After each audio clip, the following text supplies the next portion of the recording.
it really all comes together when you come to an event like this. Yeah. Because we're by ourselves. Yeah. Pour your heart to the mic and hope someone hears it. Yeah. So meeting fans at events is like a voice actor's applause. Yeah. And it is my favorite thing to see how my work has connected with people Yeah. that, you know, those moments people saw and they heard and felt.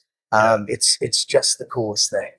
Hey, this is Bryce Papenbrook, the English voice of Eren, Jaeger in Attack on Titan, Kirito in Sword Art Online, Inosuke Hashibira in Demon Slayer, and a ton of other ones. And you're listening to Hawaii's #1 entertainment podcast, the Kasanova Podcast.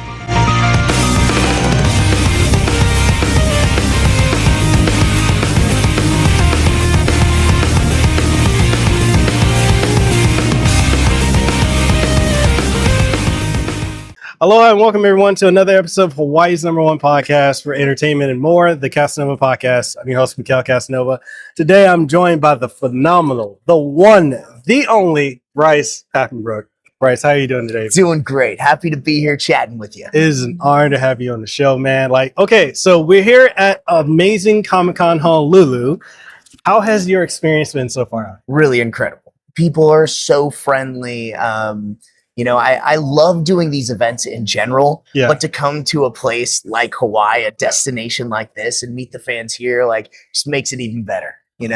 Awesome. Can't complain. It's been a really, really fun day. Awesome. So, roughly, what all have you gotten to do so far in your time out here? You got to go to the beaches. Yeah. You got to go to North Shore, anything like that? Didn't explore that far. We've only had a couple days. Okay. But definitely spent a lot of time at the beach. Okay. I spend most of my days in a soundproof room, so to get some sun out here in Hawaii has been incredible. Awesome. I will say this, if you do get a chance to go to any beach out here, I would definitely recommend either Magic Island right over here behind Ala Moana, or going to Kahala. They have like a very secluded little beach. Not a whole lot of people. Beautiful scenery. I told Mark and Kelly to go over there when they were out here last time. Yeah. They loved it. Awesome. So, awesome. Definitely Texas. See how far we get. Awesome. So, you've done so much amazing voice work. Like your resume at work, guys, there's no way we can put everything on one piece of paper. You've done Adol from Ease, Inosuke and Demon Slayer, Eren Jaeger and Shingeki no. Oh my God, I'm trying to say in Japanese. Say Attack on Titan. Attack on Titan. This is easier to do. And so many other projects. How surreal is it for you? Doing all that? I mean, I feel like I've won the anime lottery. Yeah. As a voice actor, you have no idea what roles you're going to get cast as. You hope you just get work, and any day you get to step in the booth is a great day. Yeah. That's all you hope for. And to be able to work on these iconic shows like Attack on Titan, and Sword Art Online, Seven Deadly Sins, and incredible games.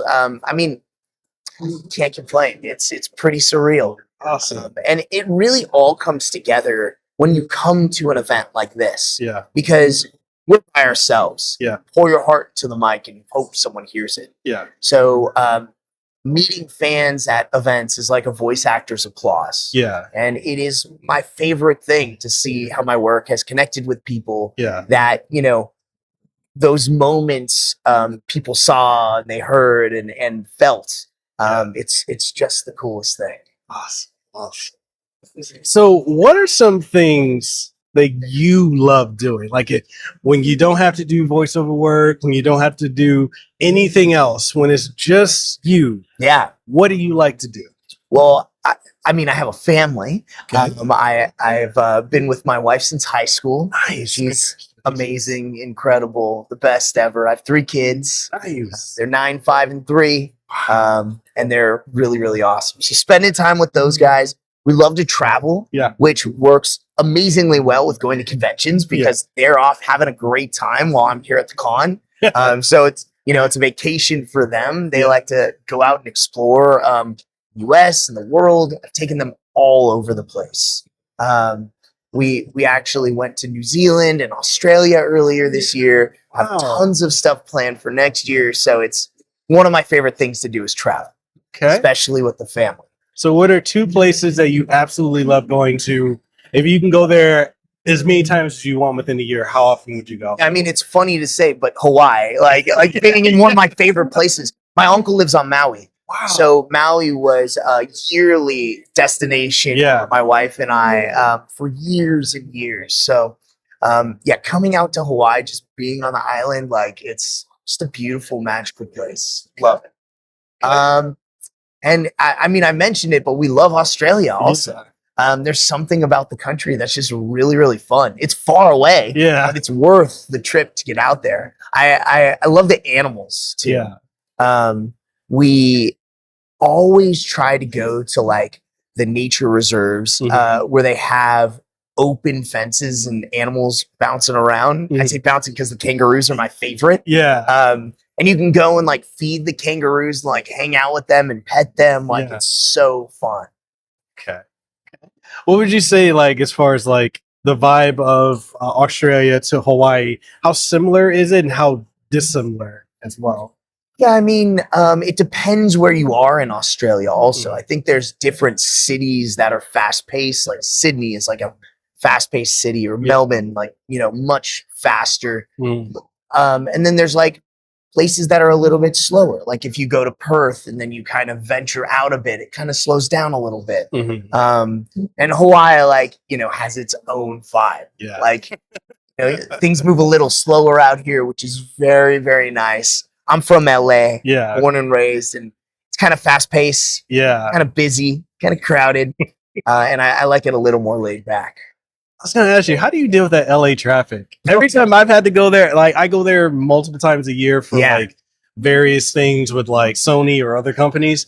I cannot deal with that traffic. I'm like, how do you do it? Oh, it's bad. You know, you just kind of get used to it. You just know that it takes an hour to get anywhere. And you just give yourself more than enough time. And if you get there early, you're like, wow, where'd all this time come from? So like, I want to say 2019, I went to E3. Well, Lehu and I both went to E3, and Mark and Gerald Rivers are like, oh, where are you guys staying? We're like, oh, we got a hotel right next to the airport. We're going to go to the convention center. It's only going to take a few minutes. They're like, a few minutes. Yeah, that's another world. That is another world, trying to get downtown from the airport. Oh, it's brutal. Oh, my goodness. So your background, so you do voice acting. So do you do anything with like music, or you have a background in acting as well? Or so, I mean, I did things like for fun, like I played the drums. But really, like my passion was martial arts. Growing up, like that was really my love. I was full on gym rat. So I trained in a style called Tong Sudo, which is the same style that Chuck Norris made famous. I did that too, right? Oh, that's awesome. Love that. Small world. It's amazing. Really, really fell in love with striking. So started training Muay Thai. And taught Muay Thai and boxing all growing up. So that was really my first passion. Competed for years and years also. You know, got very close to turning pro. And I still train. Started my son in jiu-jitsu and Muay Thai. Love it. Just love it. So like, how do you go from that to voice acting? Yeah, well, I was born into a family of actors. So both my parents were actors. And my dad was working on a show called Power Rangers when I was 8. He played Rito Revolto, the skeleton dude. Are you serious? That was my pops, and a bunch of the monsters. And at the end of one of his sessions, they needed a kid's voice. And he was like, he's a kid, throw him in the booth. And that's how I started.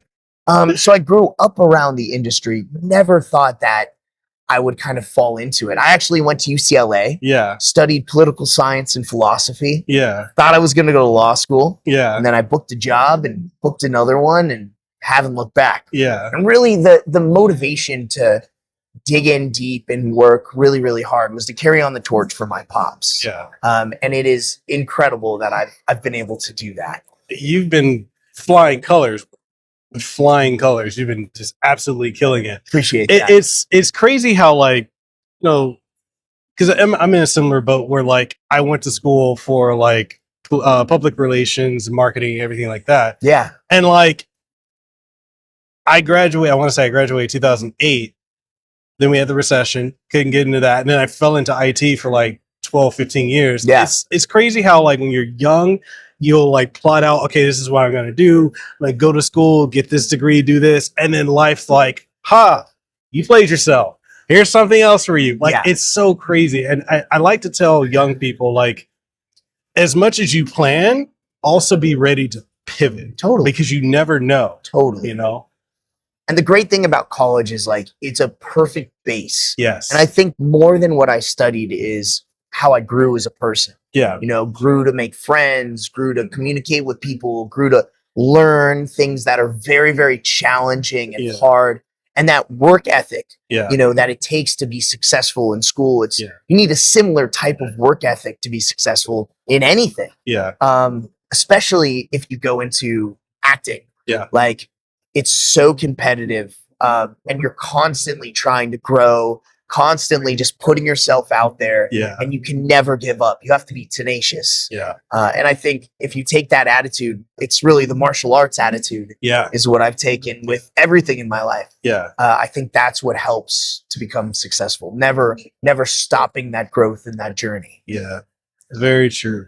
And it takes a lot of willpower. And sometimes for you guys who may listen or watch this, sometimes life's going through you so many curveballs. You're going to feel like, I don't want to get up. I don't want to do it. Discipline, consistency, and that willpower, you keep striving forward. You never know what's going to happen. Yeah. I mean, in the words of Eren Jaeger, keep moving forward. So true. It makes sense. Yeah. Yeah. So I went on to the last couple of questions because I want to completely respect your time. I'm so grateful that you're giving me this time. So Ease 10 just came out. Yeah. Game's phenomenal. The Ease series is blowing up. Absolutely. And it's crazy because it's been around for over 30 years. A lot of people don't realize like Ease and Legend of Zelda are roughly, they came out around the same time. Yeah. It's like that series is taking off. People are getting more and more interested. They're like, hey, I want to get into these older games. I want to try some of the new ones. Where do I start? Like, have you got the chance to play any of them or? You know, with 3 kids being outnumbered, my gaming time it's this much. Yes. And I feel like I would love the games too much. Yeah. Like that is right. Like I'm an RPG type guy. Yeah. I'm very much completionist too. Yeah. So I feel like I would be too into those games. Yeah.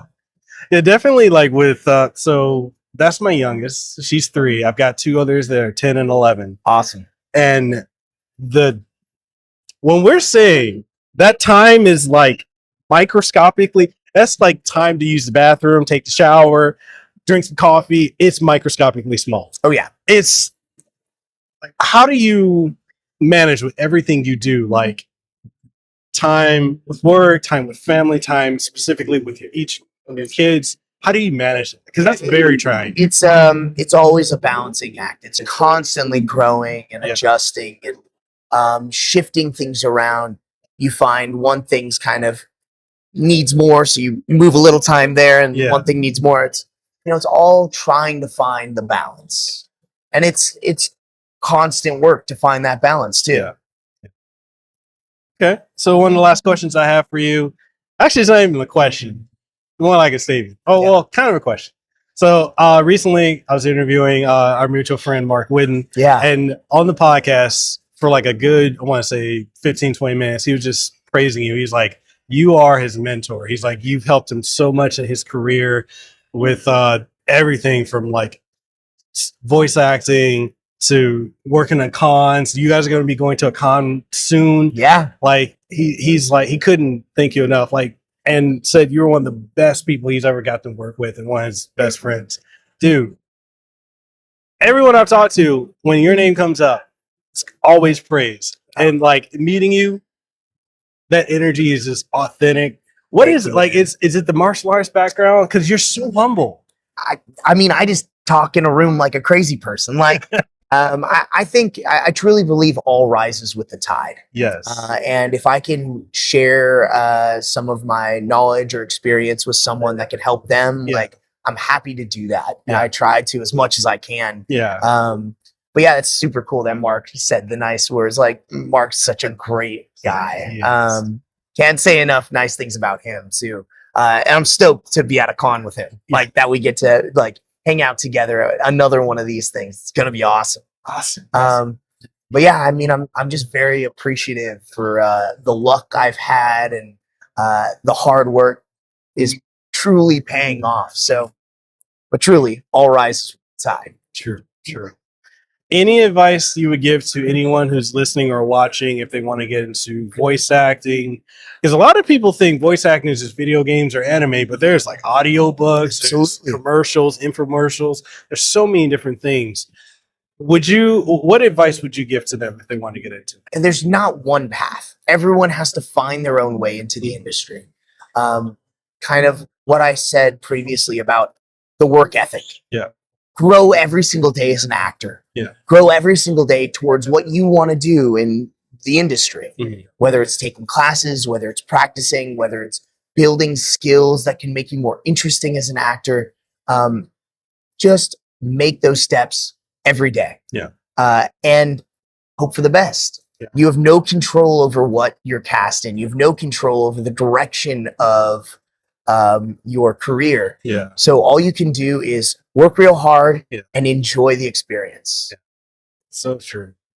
I got to give a special shout out to Mark Whitten. I've known him for 10 years, and like I want to say within the last 2 or 3 years, he told me, he's like, Mekel, when are you gonna stop interviewing voice actors and get into voice acting? And so like he's given me a lot of training and tips, and then the 2 voice actors I got to give credit to, Gerald C. Rivers and Jennifer Hale, tutoring me, doing one-on-ones with me. I actually landed my first role in this DC project called Justice League Dark. I'm the Floronic Man. I got that role, and it's crazy. I never thought I could do it. I know people say move to LA or Texas to do voice acting, but I feel like there's so many remote opportunities too. These days, for sure. Yeah, absolutely. So if anyone wants to get into it, take his advice. This guy is the GOAT of voice acting. Appreciate that, man. So with that being said, anything you want to leave the audience with before we go? Anything you want to promote that you can? Yeah, it's hard to talk about stuff because NDAs. But follow me on social media at Bryce Papenbrook, Instagram and X, and I'll announce everything I can over there. Right. And with that being said, people, this is the episode of the Kasanova podcast. Thank you so much for checking it out. Shout out to Spotify for being the sponsor of this podcast. The only podcast in Hawaii sponsored by Spotify. Thank you guys for that amazing opportunity. And with that being said, Bryce and I are signing out. You guys have a great one. If you enjoyed this episode of the podcast or any of the other episodes that we've done so far, if you've enjoyed any of the conversations I've had with the guests that I've had on the show, or just general topics that you guys have thrown at me or that I've researched and we've just talked about on the show, then do me a solid. If you're listening on any of the major podcasting outlets, make sure you leave a comment, leave a rating or a review, because it greatly helps out the show. If you're watching the show on YouTube, which airs every single week, then make sure you sub to the channel, youtube.com/@Mekel Kasanova, or just youtube.com/Mekel Kasanova, or even do us an even bigger solid by liking the video and sharing it with someone you think would find some enjoyment out of it. And all that being said, I hope you guys continue to enjoy this podcast and the content we put out here, because hey, we do it with a passion and we do it for you. So with that being said, I catch you guys on the next one. Stay safe, be blessed, and I'll see you around. Peace.